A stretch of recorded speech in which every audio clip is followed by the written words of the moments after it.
તમારી પાસે વાહન હોય અને તમે ઘણી બધી વખત જો હાઈવે ઉપર જતા હો તો આ સમાચાર તમારે ખાસ કામના છે।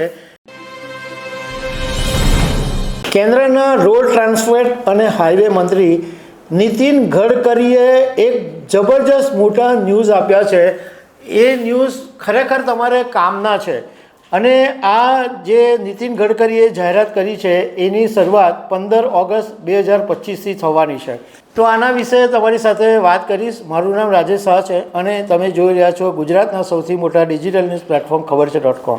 તમારી પાસે વાહન હોય અને તમે ઘણી બધી વખત જો હાઈવે ઉપર જતા હો તો આ સમાચાર તમારે ખાસ કામના છે। કારણ કે તમે હાઈવે ઉપર જાઓ અને 4, 5, 6, 10 કિલોમીટરના અંતરે એક ટોલ પ્લાઝાનો તમારે સામનો કરવો પડે।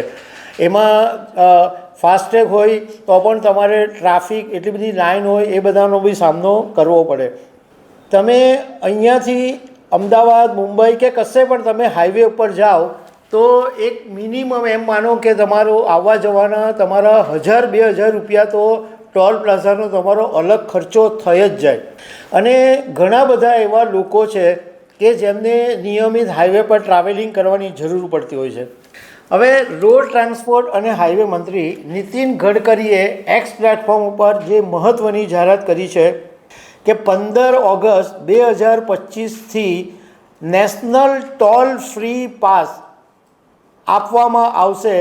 આ ટોલ ફ્રી પાસની અંદર એવું છે કે તમારે 3000 રૂપિયા પહેલાં ભરવાના ફાસ્ટેગ થ્રુ અને આ પાસ તમને 1 વર્ષ માટે મળશે।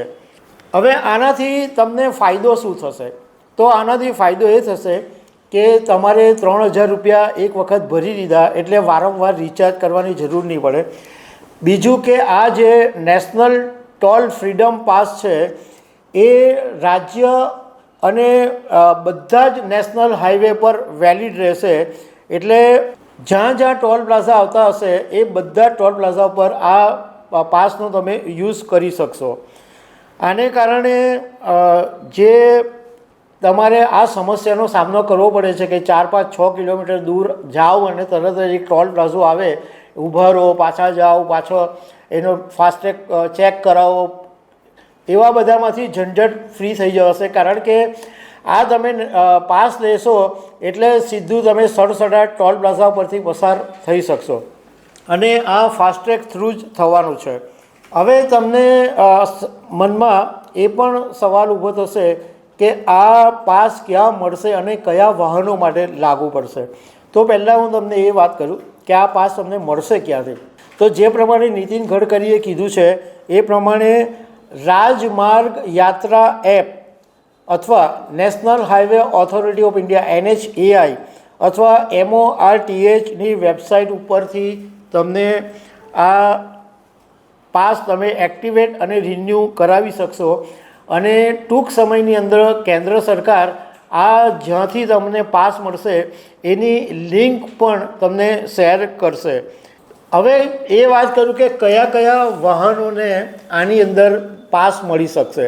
તો નીતિન ગડકરીએ એવું કીધું છે કે જે નોન પ્રોફેશનલ વ્હીકલ્સ હશે જેમ કે કાર છે, જીપ છે, વેન છે, આ બધા જે વાહનો છે એના માટે પાસ મળશે। તો આ તમારા માટે બહુ ફાયદાની વાત છે કે જો તમારે વર્ષની અંદર હાઈવે પર ટ્રાવેલિંગ કરવાનું હોય તો તમને આ 3000 રૂપિયાનો પાસ પડશે। આની અંદર એક નિયમ એવો છે કે 3000 રૂપિયા અથવા 200 ટ્રીપ એમાંથી જે પહેલું પૂરું થશે એ લાગુ પડશે। એટલે ક્યાં તમને 200 ટ્રીપ સુધી આ પાસ અવેલેબલ છે અથવા 3000 રૂપિયા? 3000 રૂપિયા પૂરા થઈ ગયા તો પાસ પૂરો અને 200 ટ્રીપ પૂરી થઈ ગઈ તો પાસ પૂરો। તો તમે એક વસ્તુ વિચારો કે તમે એક ટોલ પ્લાઝા ઉપર તમે કાર લઈને ગયા અને તમે 75 કે 100 રૂપિયા જે બી એક વખતનો તમારે ચાર્જ આપવો પડે તો એની સામે જો તમે 3000 રૂપિયા ભરશો અને 200 ટ્રીપ સરકારે જે પ્રમાણે કીધું છે તો એનો મતલબ એમ થયો કે એક ટોલ પ્લાઝાની જે ટ્રીપ છે એ તમને 15 રૂપિયામાં પડશે।